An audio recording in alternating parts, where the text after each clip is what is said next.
To be certain, Giles Amos was not born in a trailer park, although I will tell you some of the greatest people I've met in life were. Although he moved to Perry, Georgia in his early years and is rightly claimed by them, I happen to know Giles is really from Butler, Georgia, God's country, right in the heart of Taylor County, and was born to one of the most respected and accomplished families it ever produced. But despite all that, from the early days of playing college football, he was given this name, Trailer Park Jesus. I think when you listen to this podcast, you will agree they pegged him just right. You will quickly understand that Giles Amos beats to his own drummer. He is just fine with being different from most everybody else you may know. Kind of like the Jesus we all know and understand. In the world of Coach Nick Saban and the Alabama Crimson Tide, and compared to the football pedigrees of those he was playing with, I can see why he was labeled. Giles was not a highly recruited football player.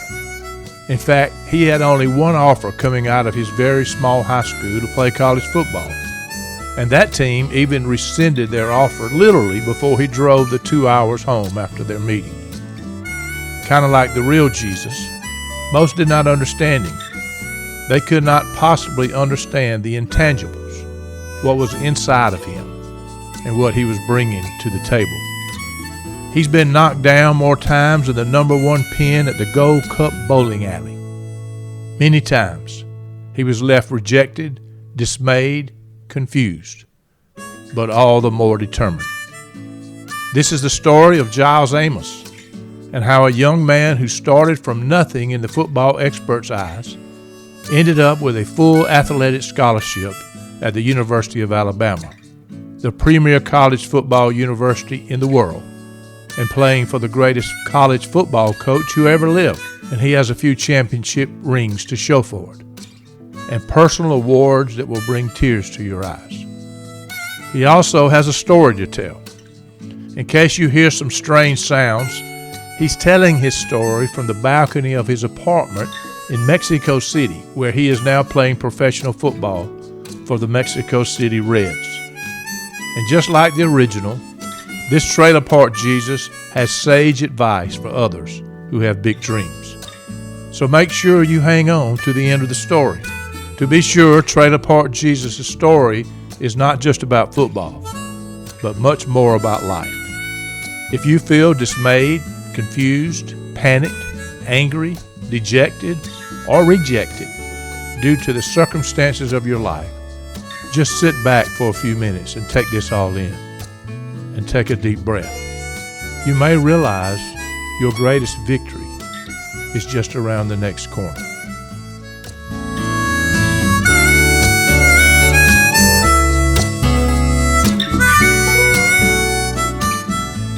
Viewing life from a hearse, it could be worse. Laugh, think, and cry with the country undertaker. This is Bruce Goddard, and you're listening to the View from a Hearse podcast.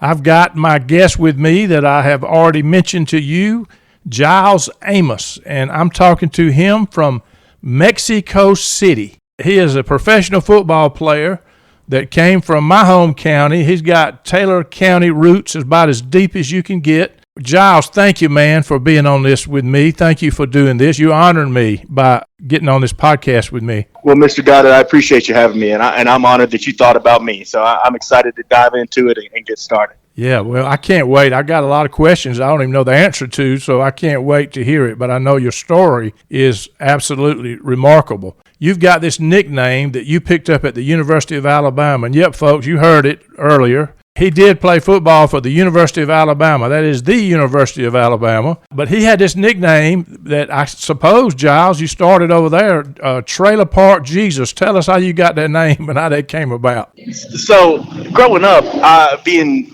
from Butler, Georgia, and then we moved to Perry when I was young. I went to Westfield Schools. It's a private school. So we had a dress code. We had to have short hair. So when I first got to college, I had that short hair, and I'd always wanted to grow it out. So my freshman year, I decided to do that. So it was just a full transformation. And I remember my hair had gotten about to my shoulders, and we were doing some all-season conditioning training, and coaches are all in your ear yelling, letting you have it. We had just lost the national championship to Clemson, so they're giving it to us extra hard. I remember rounding a cone, and somebody yelled, "Pick it up, Trailer Park Jesus." And I had never heard it before. It just kind of came out of nowhere, and everybody just stopped what they were doing and laughed. And even the coach who said it, he started laughing too. He couldn't believe it. It come out of his mouth. He could obviously been thinking about it for some time. And so it just kind of stuck. And with a nickname like that, you can't cut the hair. Oh, After yeah. that, you got to stick with you got to fit the persona. Folks, you're going to find out in the next few minutes. This is a remarkable young man, I can promise you. But he's also got a head full of hair, and I love it. It's great. I remember, Giles, when I graduated from high school, we had a rule. This was a long time before you did, but they had a rule you couldn't have the hair over your ears. And when the principal handed me my diploma, he shook my hand, handed me my diploma, and said, "I thought I told you to get your hair cut." so I grew mine out too. I never got as long as you did, but I've got some pictures that is pretty close. I went to when I went to college, I let it grow. That is for sure. So that's cool. Yes, sir. When I look at your story, that there's a word that, and I know some of your story, but there's a word that jumps out at me that I think applies to you, and it's called tenacious. I don't think you know what the word quit means. Right. I know you are so self-motivated. These attributes that you have, most people don't have those attributes. I just got to get a little bit of how in the world you've got that much intestinal fortitude to do what you've been doing. Folks, you're going to hear what he's done in a minute. He had great parents. I know both of his parents. He had great grandparents. I know his grandparents on both sides. I know his mama's parents and his daddy's parents. They were great people. He comes from great stock, that is for sure. So let's start there. Talk about your raising with these remarkable people and maybe how that influenced you to do what you've been doing. Yes, sir. I think it'd be selfish to say that it's all me because it's none of my doing. Obviously, God dealt me a great hand with my family. And like you said, you know them. My dad's the hardest worker I know. And so just seeing that growing up and everything that they instilled in me, it was almost like it was never an option to quit or to give up on anything. I just, from a young age, being outside playing sports with my parents, my brother and sister who being the baby of the family, you get bullied a little bit. So you have to earn your way and you have to grow up real fast and kind of fight for the things you get. So I think that helped a lot in seeing how my parents gave me the things that they did and how hard they worked and all the things they sacrificed, the time, the money to take me to practices and to make sure I had these opportunities to be in the best situation I possibly could. And so I think the greatest payback to give them was for me to keep going and give my best effort in everything I did. And like you said, I don't really know the word quit. I keep going, and that's kind of the mantra that I live with. I never want to give up, never want to stop, and just want to make the people around me proud. You have done that, and I know you'll do it the rest of your life. It's something in you that many people don't have. Were there any other influences in your life early on that you saw that inspired you or motivated you to, when you look back, that maybe influenced you to be who you are? I think that the competitive nature in me, everybody around me kind of instilled that. I always wanted to be the best at everything I did. Maybe that's selfish, but that's just kind of how I lived. Like I said, I had those older siblings. So I remember I would always play the upper age groups with my brother, just so we didn't have to take 2 trips to 2 different games. And so I think the people I competed against at all stages of life always drove me to be the best that I could possibly be. Like I said, I never really wanted to be that mediocre person. I always wanted to be the high achiever, the best of the best, doing whatever they're doing. So being average was never really something that I was okay with. I always wanted to be that greatest. And playing at a young age against older people, that 2-3 year age gap, that holds a lot. So you have to work twice as hard to be as good. And so I think that really helped a lot. And I'm really glad it worked out at the time. It might have been frustrating, but looking back on it, I think that kind of instilled that work ethic in me a lot, and I'm very grateful for it. When I was growing up playing Little League Baseball, we didn't have like ages like 7, 8 league and 8 and 9 and 10-year-old league, 11 and 12. We from age 7 to 12, we all played together. And I experienced that same thing. I've written about it, actually, that when I was 7 or 8, it was very difficult. By the time I got to be 9 or 10, I could play because I was playing against those guys better than me or bigger than me. And right. I think that's a great lesson. It's a great comment that you made. You got better because you were playing against people that were better or older, which made them probably better. So I know you played football pretty much all your life, but I saw a video of you dunking a basketball over somebody. Was that you? Was that you that I saw? Yes, sir.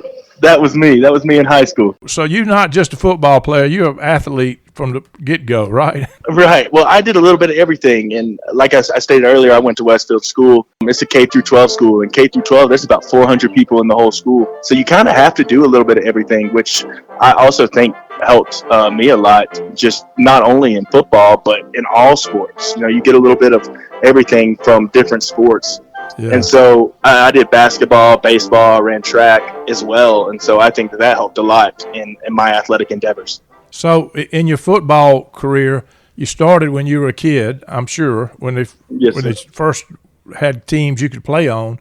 When did you realize, or how did you realize that this is going to be your gig, that you like it better than the rest of the stuff? Did you think you were better than at that, or you just liked the contact, the hitting? What was it that took you to football? I think I fell in love with football as soon as I put the pads on. I played in first grade is when I first started, and nowadays they have flag football, two-hand touch, but when we were in first grade, we just put those pads on and we were hitting from that early age. And I think I just really loved that. You know, you get to take out a little bit of aggression that you might have built up sitting in the classroom all day. And like I said, being the baby of the family, you get picked on. So it's a way to take that out on other people as well, and it's legal, you know? So you get to do that. So that was a big part of it. And my brother played, and I knew my dad played. He always talked about his region runner-up at Beechwood Colonels. Right. So he was always proud of that.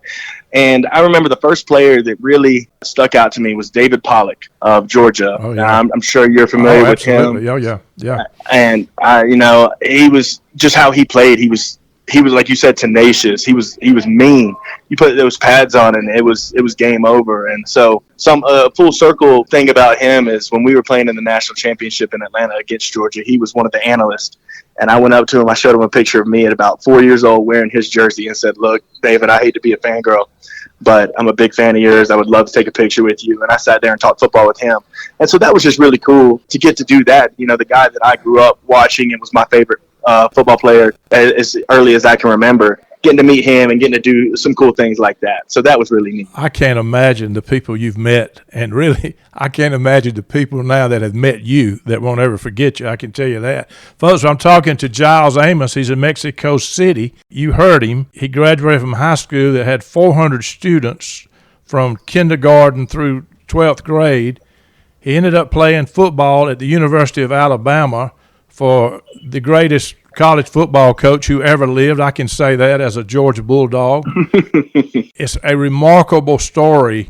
And so I know at Westfield, very small school, but you put up some numbers. You were, you weren't near as stocky, built up then as you are now, but you were more of a receiver. Right. Don't you still hold some receiving records at Westfield, or did I read that? Yes, sir. Last I checked, I still have a couple. But talking about that Westfield team, I could talk about that team for days. I might be biased. I find it hard to believe there's a better team in Westfield history than the 2 years that we had where we brought home the state championship. And like you said, I did play wide receiver in high school. I didn't make that transition to tight end until college, but we probably had the best quarterback to ever come to that school playing while I did, a guy named Ryan Fitzpatrick. And when you have a great quarterback like that, it helps you out a ton. And so we had guys all over the field who were weapons who opened me up a lot. We had several guys go play college football. I know Ryan went on to play at Point University and then eventually into his career at Georgia Southern. Reagan Waller, who started out at Mercer, and he also went to play at Georgia Southern. And then Cameron Washington and Gavin Edmondson, they both went up to Cincinnati and played at a Division III school called Mount St. Joseph's. And I can't remember any team that had that many guys from Westfield go play college ball. So, and I could sit here and talk about my personal accolades, but when you look at the teammates that you have around you and the weapons too, when you can use those guys, it opens you up a lot as well, because the team can't just focus on you. They have to worry about everybody. So that credits a lot of my personal success to a bunch of those guys, and plenty that I didn't mention as well. I know John Walker Moore had opportunities. Corey Holiday had opportunities. A guy named Wade Walker could have gone and played at the next level, and they just didn't choose to. But we had so many good players around that team. And you had Coach Jones was your coach, right? Yes, sir. High school football legend in Georgia. He is, and just to connect the dots, Giles' sister married Coach Jones' son, right? And he's a coach. That's right.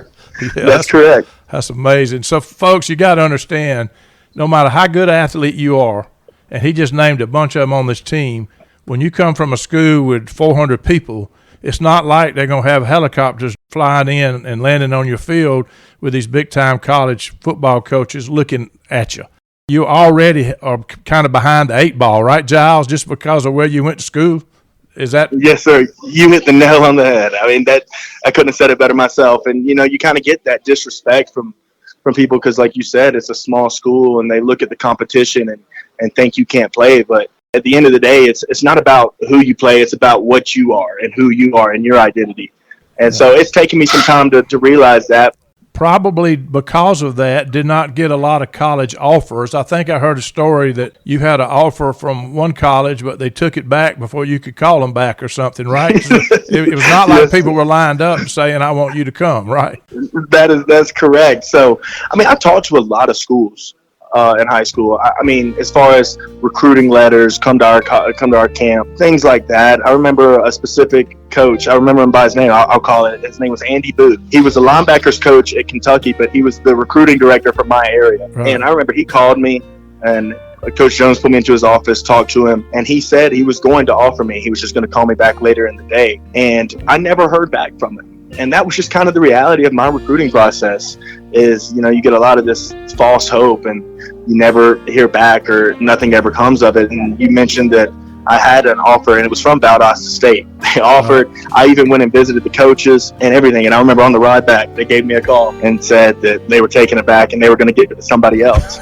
So, at times like at the time, that's frustrating as a 17, 18-year-old kid. You don't understand. You don't know what your future holds. So those were things that were frustrating. And, at times, I thought about I'll just go to college as a regular kid and join a fraternity and have a good time, which there's nothing wrong with that. But I always knew that with my ability that I had too much and I wouldn't be doing anybody justice just to give up right then and there.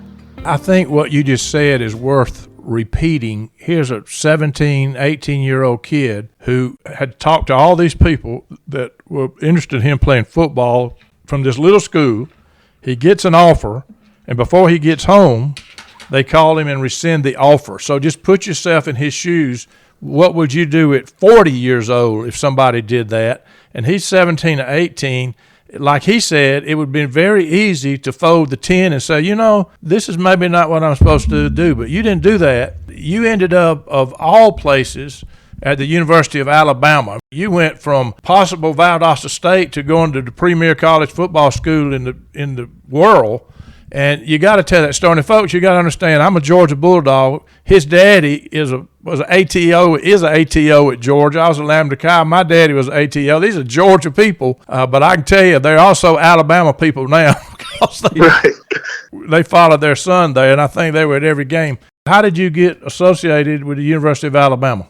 So it's actually wild. So after all of that had transpired and the Valdosta State fell through, we had been in contact with the University of Georgia, and the plan was to go there as a preferred walk-on.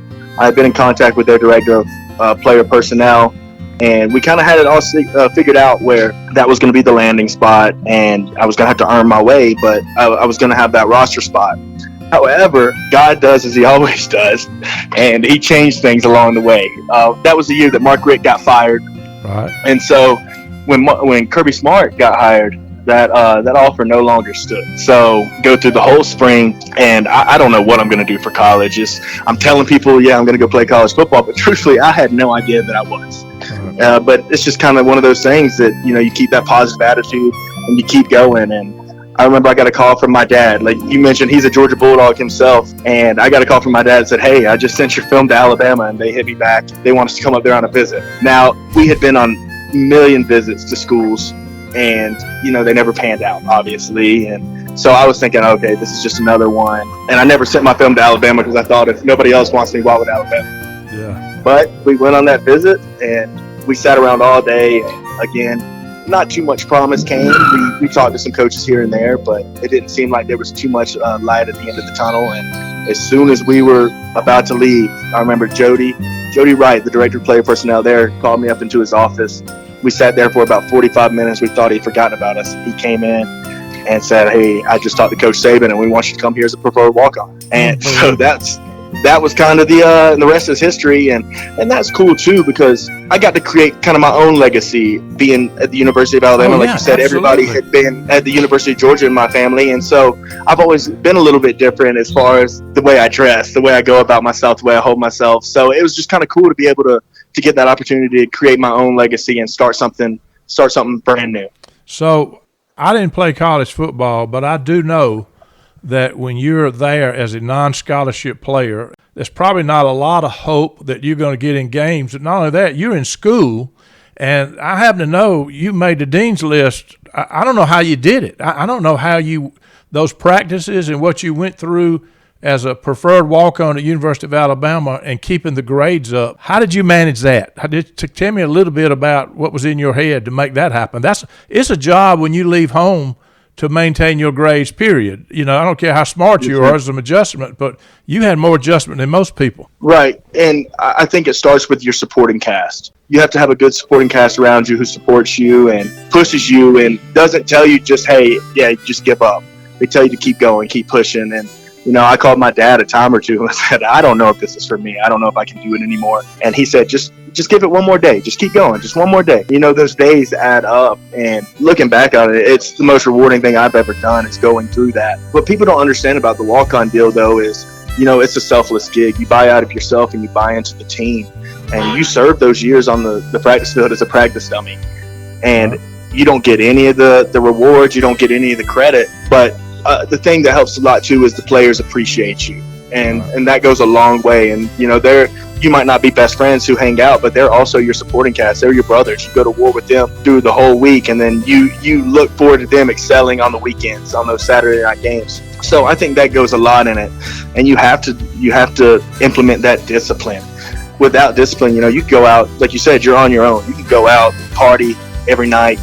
But what good is that doing? Yeah. And nobody's going to care. Nobody's there to stop you. Nope. So you have to implement that discipline. And Alabama does a really good job with their academic assistants, who they bring you in for study hall. They'll have your assignments laid out. Now you have to do them still, but they do a really good job of keeping you in line and keeping you in place. And I don't know if I would have been able to do it by myself. So like I said, that supporting cast goes a long way in helping you get through that time. And again, Giles, the lesson for people listening, how many times in life do people get where they might not literally, but figuratively, they call home and say, I don't think I can do this another day. Push it, push one more day. You never know. Right. Sometimes the greatest victory is around the corner that you can't see. I know when you look back, you wouldn't take $1 million for your experience, right? That's exactly right. Yeah, wow. So you didn't get, I'm sure the fans wouldn't have known, a lot of them wouldn't have known who you were. You wasn't getting in games, but you got some big-time awards. And I know in particular, I think 2 years running, you received a special award from Coach Saban. And to talk about that and what that meant to you to be noticed by him and by that staff of this Bear Bryant Award that you got. Yes, sir. So the award was the Bear Bryant Outstanding Non-Athletic Scholarship Player Award. And I'd say it's one of my greatest achievements to this day. Being a walk-on's tough, and a lot of the times the road ahead looks so dark, and like you're never going to get anything out of it. Why are you doing it? And and now I look back on it and I realize why I was doing it. But at the time, it was hard to see that future goal. And so receiving an award like this is something that lets you know that the work is paying off and you're getting noticed. And it's extremely rewarding because, like I said, you buy out of yourself and you buy into the team, but it's also nice to get that personal recognition every once in a while. And it's just one of those things that says, okay, yeah, I'm doing it. Keep going. This is why you do it. How did he present that? It's actually crazy. So after the spring game, over the loudspeaker, they'll announce off-season awards. And so I remember my parents even saying this too. I was not expecting it whatsoever. And they're calling it out, and then they say this award, and then they say my name. And I look around, and one of my buddies is next to me, and he's smiling. My parents said that heard my name and they didn't know what they were saying because nobody was expecting it. So it's one of those cool things that, people pat you on the back and say, hey, good job, man. And it just kind of reminds you why you're doing what you're doing. One of the things that you said earlier, I think that what you appreciate, I know your teammates and the stars of the team appreciated what you were doing, and that was another affirmation that you were noticed, right? That they were seeing what you were doing, and that it was worthwhile. Yes, sir. And boy, that's important. On the other side of the coin, if you've got people under your leadership, it's a good thing to recognize them. I can tell you that, isn't it? I mean, think about it. I mean, it sure is. You wasn't doing it to get recognized, but it sure put a pep in your step, right? It sure did. You said it. You said it exactly right. Puts that pep in your step, and like I said, it just makes you realize why you're doing what you're doing and to keep going because it's all going to pay off eventually. You also received SEC Academic Honor Roll for at least a couple of years, right? And that's yes, sir. That's a SEC. That's a conference award. Yes, sir. That doesn't come easy. So, folks, this guy's got athletic ability. He's got tenacity, but he's also he's got brains in his head, that is for sure, to be able to maintain all that. But I know there was another day, Giles, that came up that could have been at least one of your most exciting days, and you had worked your butt off as a preferred walk-on, but there came a day that they put you on a full scholarship. Talk about that and talk about how that came about. So, we're talking about it. I still get chills to this day thinking about it because it's one of those things you don't know if it'll ever happen. Going in as a young, eager 18-year-old, it's on the back of your mind. I mean, that's why you're going to walk-on. You see all the feel-good stories, stuff. So everybody who goes in as a walk-on thinks that's going to be them, and that's just not the reality of it. It's, you see it on the news, but not everybody gets to experience that. So going in, I was that eager 18-year-old who said, I'm going to be the guy who gets the scholarship. And I got humbled extremely quickly when I got there and saw some of the other walk-ons there and how good they were. And I said, oh, my Lord, this might not ever happen to me. And so it's a humbling experience. And you kind of have to take that back seat and come back down to earth for a little bit and realize, hey, you're not doing it for the scholarship. You're doing it to be a selfless player. And if you buy into that team, the personal success will come along. And so when I was getting into my redshirt junior year, it would have been the spring, I was running with the first team due to some injuries. Miller Forrestall had been hurt, and so I was taking his spot, which gave me a lot of opportunity. And I joke with him to this day that I'm glad he got hurt because I would have never gotten the opportunity that I did. Luckily, it wasn't anything. He plays with the New Orleans Saints now, so he's doing just fine. But I had a lot of people who were nudging me and telling me, this is coming, and you kind of zone it out because at this point in my career, I've been there 3-4 years, and that's not what I'm super worried about. I'm worried about going in, putting my best in every day, and how can I help the team. Right. And so it was the last day of fall camp, which is the last day eligible to get it before classes start. And I remember when our last team meeting, and Coach Saban ends the meeting and tells us all to go to our position meetings and to watch film. And I remember getting up and saying, oh, okay, it's not happening. It didn't happen. And as soon as we stood up, Coach Saban steps right back on the stage, looks at me where I'm sitting, and I'm getting chills talking about it right now, looks at me where I'm sitting, says, by the way, Giles Amos, you're on full scholarship. And the way that meeting room erupted, I mean, it means everything to me. I'm getting a little choked up talking about it. I'm getting choked up listening to it. I'm telling you. You work your ass off for 4 years, and getting this, there's people who have been there with you from that day one, and getting to see how excited they got about your hard work paying off is really cool, and that's probably the greatest personal achievement to this day. It's something that no one can take away from me, and I'm forever in debt to Coach Saban for that. That was extremely nice. Folks, this is Giles Amos. You heard he came from Westfield Schools out of Perry, 400 people in the entire school, and now you just heard him tell the story when Coach Nick Saban, arguably the greatest college football coach that ever lived, gave him a full scholarship to University of Alabama. I don't know if it gets any better than that. That's a heck of an achievement, that is for sure. And I got to ask you, Giles, Coach Saban, you got to tell me a little bit of what it's like watching him and being under his tutelage, and what is he really like? So talk about Coach Saban. There's no doubt Coach Saban is one of one. There's never been anybody like him. There'll never be another like him. I agree. He's the greatest to ever do it, and you might say I'm biased, but I don't see anybody.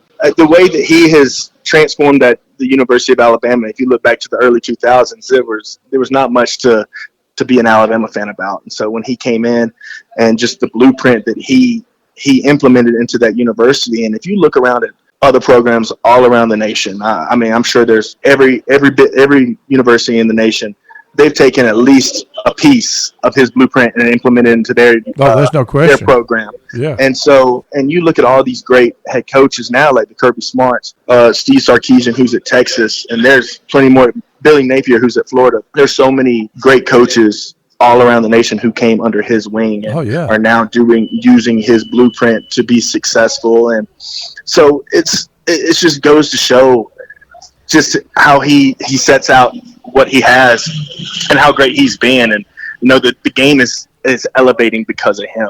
I'm sure you have some Nick Saban stories, right? Yeah, I do. I have one in particular that it's kind of my welcome to college story. So it was my freshman year. We were playing LSU, and if anybody who knows Coach Jones knows how mild mannered he is. He's never said a cuss word in his life. He might have raised his voice, but he's never yelled or anything maliciously at anybody. So, folks, you got to understand, Coach Jones was his high school coach. And I remember we were running scout team, and I ran the wrong route. And LSU, I mean, it's a big rival. It's a big game. It was an SEC game. They're in the SEC West, so this game means more than some might. Right. And I ran the wrong route, and I have never been lit into like Coach Saban lit into me. And I remember I'm walking back, and I'm looking in the eyes saying, yes, sir, and he don't care. He's just still letting me have it. And I remember after he got done yelling, I sat back there, and I was scared to go get another play. I said, I don't want to mess up. And that was kind of my, hey, you ain't at Westfield anymore. You're in the big leagues.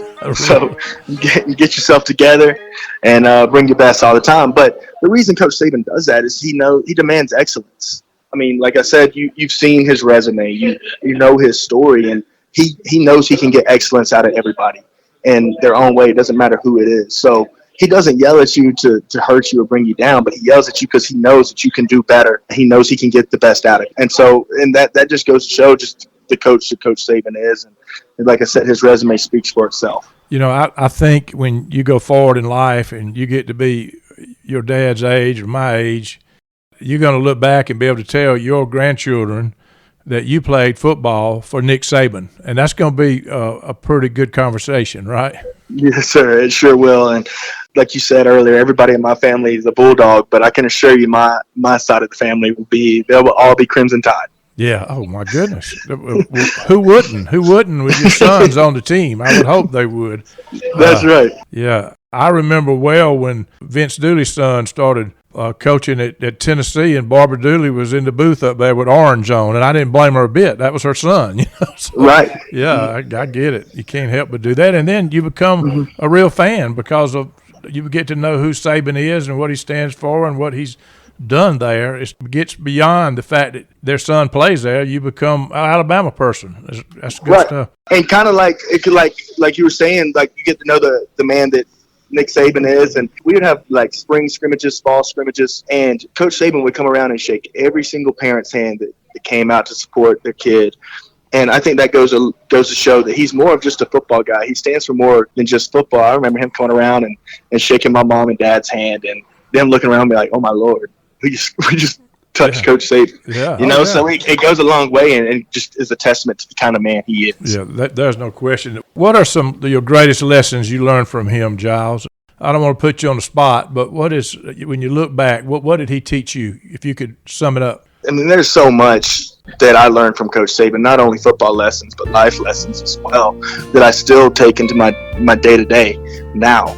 And one of his quotes that he would say is, mediocre people hate high achievers, and high achievers hate mediocre people. And that's so beautiful to me because it's so true. Yeah. Mediocre people get jealous of people who are doing well, and high achievers want nothing to do with those mediocre people. So that's a testament to how he runs his program. We're going to be the high achievers, and we don't want anything to do with those mediocre people. And if you're a mediocre person, you're not going to be a part of that program. Right. So that's something he does. And another thing that speaks level to the coach that he is if you ever go look at a press conference, when we win, he praises everyone around him, the players, the coaching staff, praises everyone. But anytime that we lost, he never blamed anyone but himself. Right. for his preparation. It was his job, and he didn't get the team ready enough. It was never anybody else's fault but his own. And, that's hard to find, especially nowadays. People want to point the finger, but Right. he was pointing the finger right at himself. You probably haven't noticed, but you've been steadily, as I ask you this question, you've been doing the same, giving credit to other people around you way more than you're getting yourself. And I'm trying my best to give you all the credit I can, but you learned it from him, and it's a good trait, isn't it? Yeah.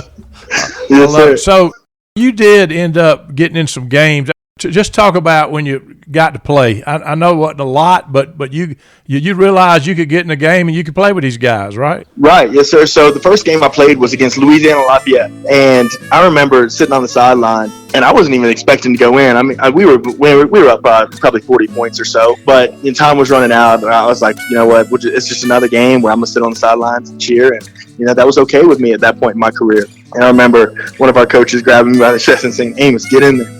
And so I ran in, and I was nervous. I mean, I'd be lying if I told you I wasn't scared to death.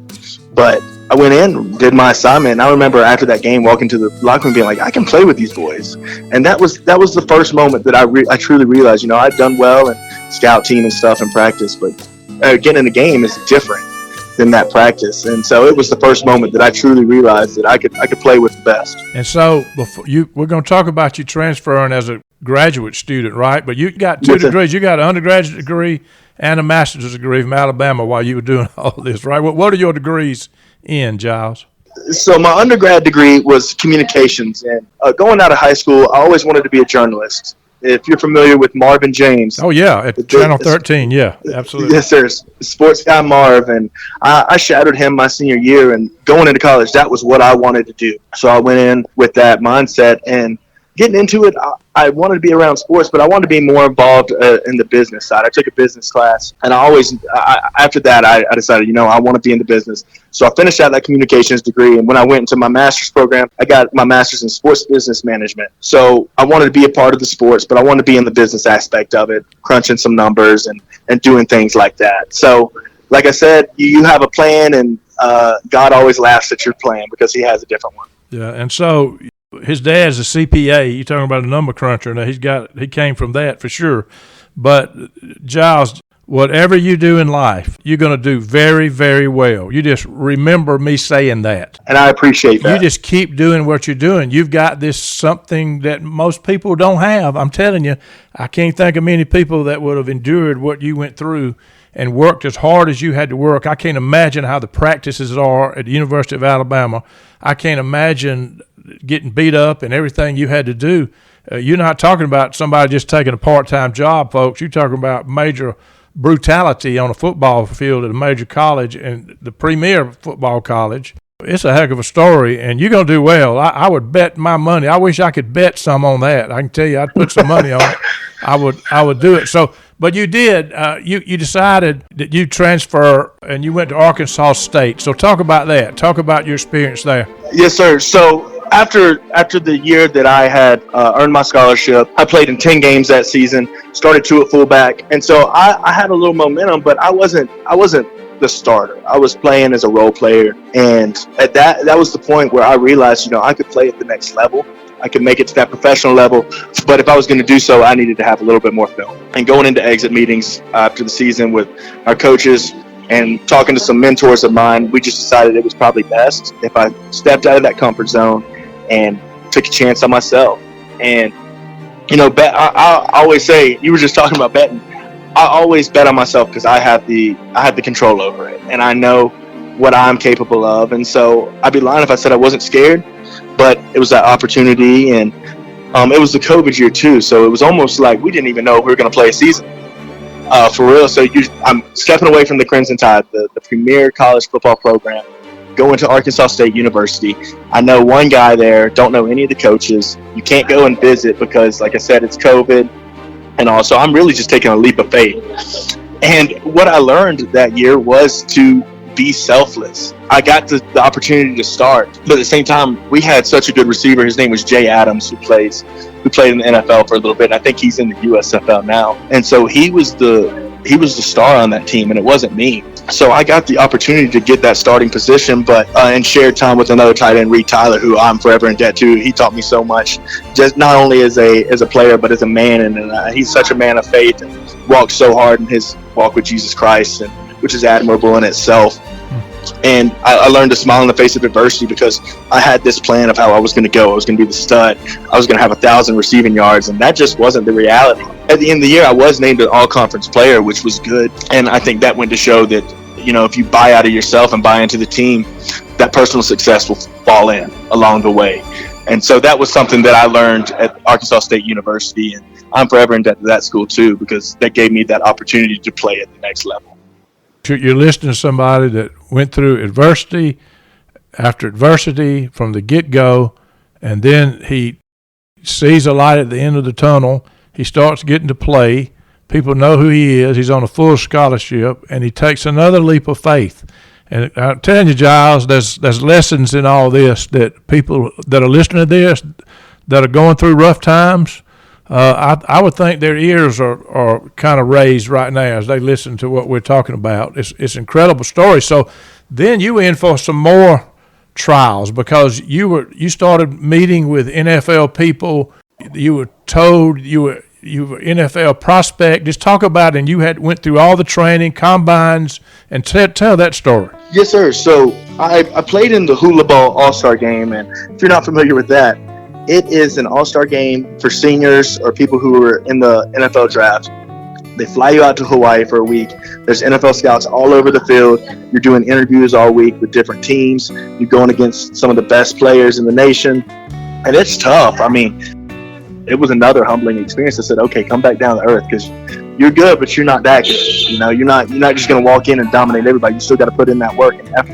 And so the last day of practice. So we played on a Sunday, so we practiced on Friday. We got like 10 minutes left of practice. We're running inside drill, which is a running drill if you're not familiar.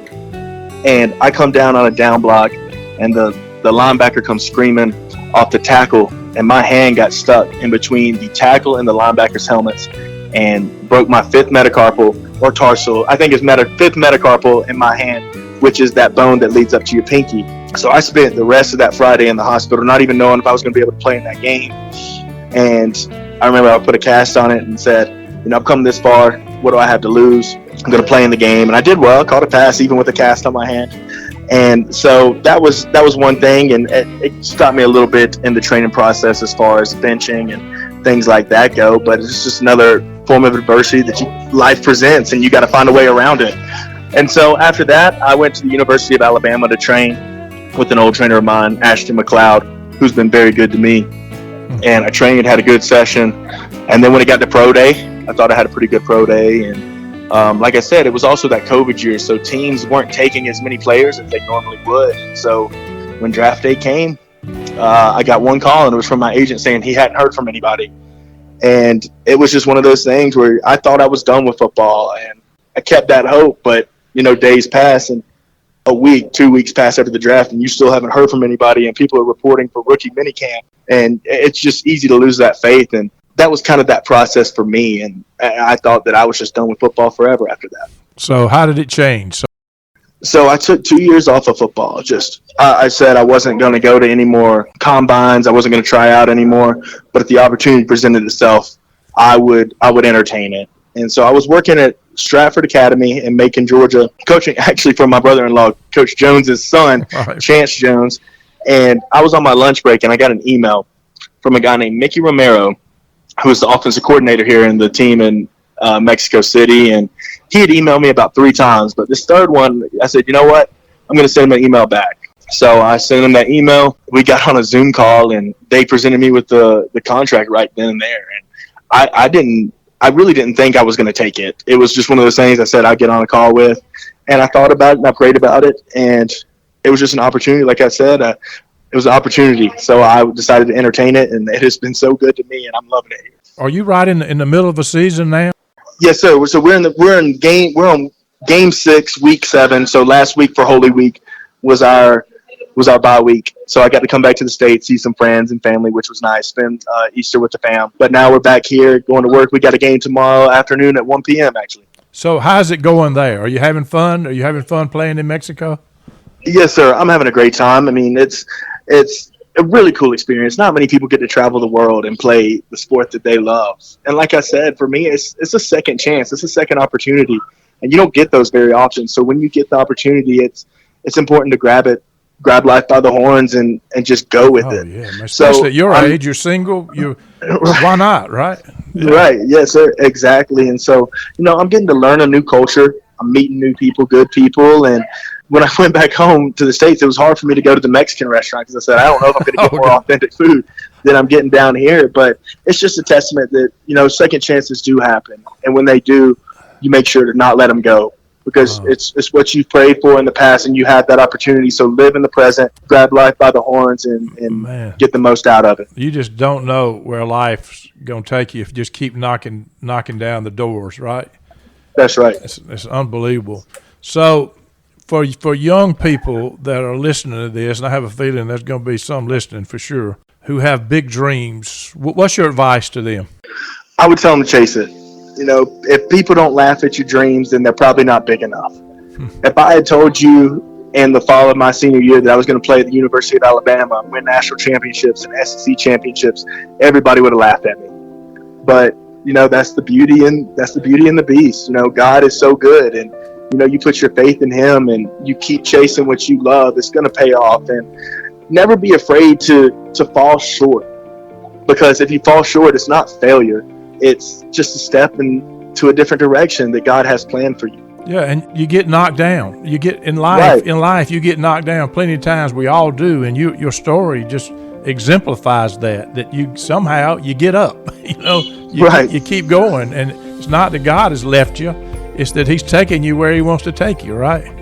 That's exactly right. Wow. If you had to give the greatest lesson you've learned in your 25 years, what would it be? The greatest lesson I've learned in my 25 years would be treat others the way that you want to be treated. Treat the janitor with the same respect you treat the CEO. In the end, we're all human beings, and so it's easy to think that you're better than somebody or look down upon somebody, but at the end of the day, I don't think there's anything greater than treating others the same way that you want to be treated. And if we all did that, and I'm working on that myself. I'm not perfect and never claim to be, and so there's times where I find myself having to snap back to reality and saying, hey, do this or do that. And so at the end of the day, I think if everybody treated others the way that they want to be treated, the world would be a way better place. And, it starts with ourselves. So looking in the mirror, saying, what can I do to be the better man? How can I be that light that I want in people's life? I heard a quote the other day that said, you might run into somebody and that might be the only time they ever see you. You want to leave that impression that God was with you and God is with you. So that's something that I've kind of learned here down in Mexico City. It's been as much of a life experience as a football experience. So I'm trying to grow in my faith every day and be the best man that I can possibly be. Yeah, one of the things I say a lot of times that we all have the ability to give people the gift of significance. And and that means just listening to somebody and just what you said, caring for them as a human being and listening to what they say and look at them in the eye and let them be significant. And that we all have the ability to give that gift away. Wow, that's good stuff. I got to ask you a couple more questions before we get off. One is, Bill and Laura Amos are as good as it gets. You didn't have one thing to do with being their children. God did that. He extended His grace to you. You didn't choose them. You didn't have anything to do with it. But they have believed in you and supported you every step of the way. You can see that from afar. They're going to be listening to this. I can promise you they're going to be listening to what you say.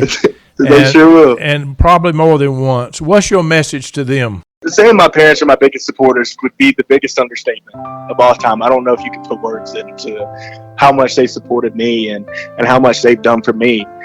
I would never be able to pay them back for the opportunities that they presented to me and the love that they've shed upon me. But I think the payback that I give them is me giving my all in everything I do and just really setting out to make them proud. And I'm proud to call them my parents, and I want them to be proud to call me their son. So I think at the end of the day, that's what is my why and why I do what I do, and hopes one day that they'll be as proud to call me their son as I am to call them my parents. I can promise you that has happened, my friend. That's not something that's going to happen in the future. They're doing that right now. I can tell you that. If you could go back, knowing what you know now, and write a letter to yourself when you were graduating from high school, what would you say? Or what would the letter say? I would start off with what I just said. I would tell them to treat others the same way that I want to be treated. Show respect. I would tell them to love and to be loved. You know, your surrounding cast is the most important asset. And the accomplishments and awards are good, but they don't mean anything if there's no one to share it with. I would tell them to pray and to have faith. I tell them to smile and keep going. It gets better. You know, it might seem like there's no light at the end of the tunnel, but there is, and it gets better. I would tell them, don't give up. Keep chasing what you love. Falling short isn't failure. It's just a step at a new beginning. You know, God closes wrong doors and opens the right ones. And I would tell them, you're almost there. I'd tell them to keep going. The man you want to be and the man you are share the same pillow. You're closer today than you were yesterday, and you'll be closer tomorrow than you were today. Don't stop.